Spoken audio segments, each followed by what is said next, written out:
Hi guys, my name is Daniel. Here's what I want to talk about.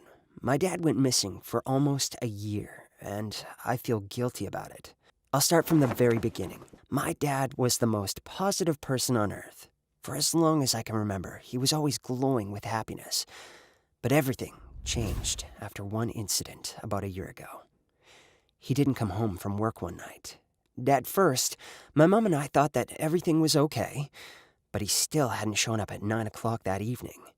That's when we began to call our friends and his colleagues. No one knew where Dad could be. Then, Mom found Dad's boss's phone number, and we called him. He surprised us a lot when he said that day, my dad didn't show up at work, and he didn't answer his phone calls. It was then that we really began to worry. What's happening? Where was he all day? We called the police, and 2 officers came to us and started asking us questions about my father. Soon afterward, they found him. He was in the hospital, so my mother and I rushed there. When we got to the hospital and finally saw him, he was asleep. He was covered in scratches and bruises. There were pieces of glass in his clothes, and his shirt sleeve was almost torn off. The doctor said that he had a concussion and could have some sort of short-term memory loss, but everything else was fine. Officers said that they found him outside the city. Looks like he was driving at a high speed, lost control, and his car ended up in a ditch. He was very lucky that he survived this accident. We spent the whole night in the hospital, and when Dad woke up, we asked him what happened, and his answer shocked us. He said that he flew off the road because he was hit by another car. It was a serious allegation, so the police started an investigation.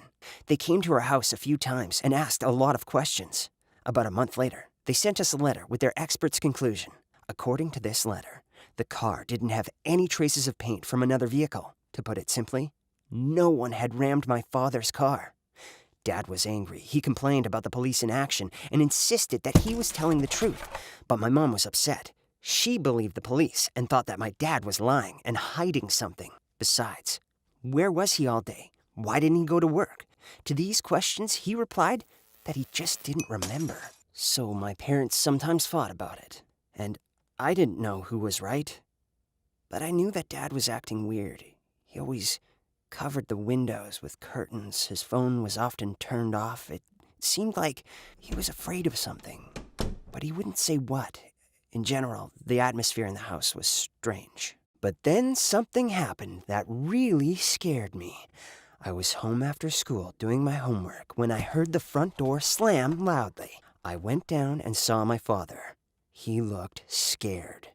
He had huge eyes and could barely breathe. When he caught his breath, he finally said, "I saw her again! That car!" Then he ran up to the table and began to write something on a piece of paper. He tried to remember the car's license plate number, but he couldn't. Dad was really worked up. He nervously walked around the house saying that Mom will finally believe him now. But she didn't. After all, there was no evidence. So they just bickered again.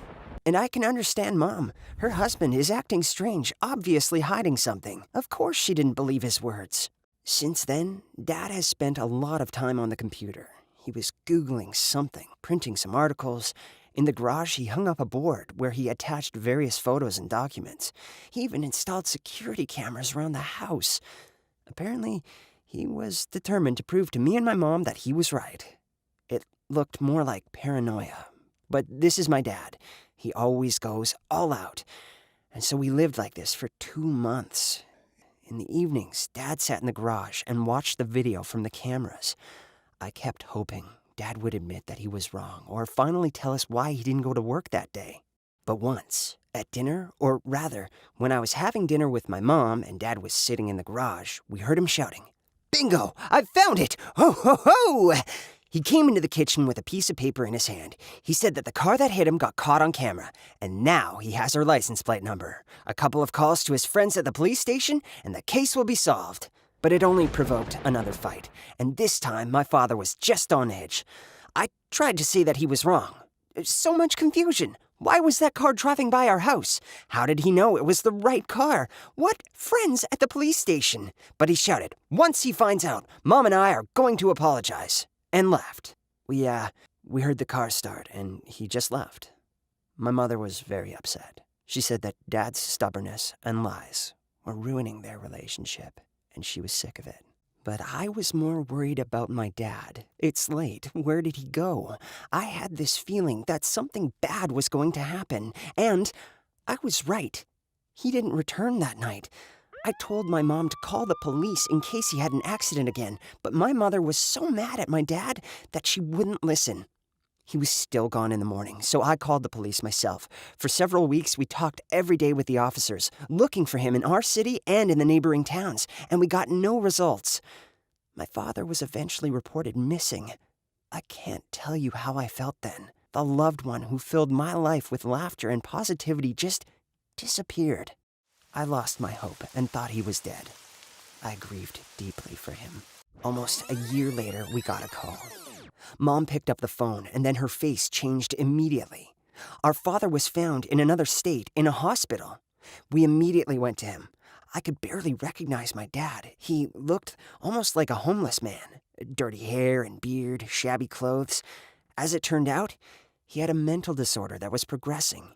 It wasn't related to the accident, but because of this coincidence, he became paranoid and the disease developed.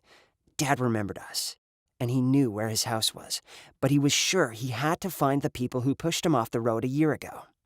Now, I feel guilty that my father left that night. He just needed help, or at least to be heard.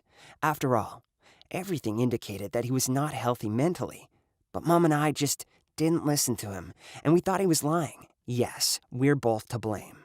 My dad was hurt because of our carelessness. Now we have a long process of treatment, and everything should be fine. But none of this would have happened if we had just been more attentive to our loved one. Thanks for watching till the end, guys. Tell me what you think in the comments. Oh, don't forget to share this video with your friends, and always be more attentive to your loved ones.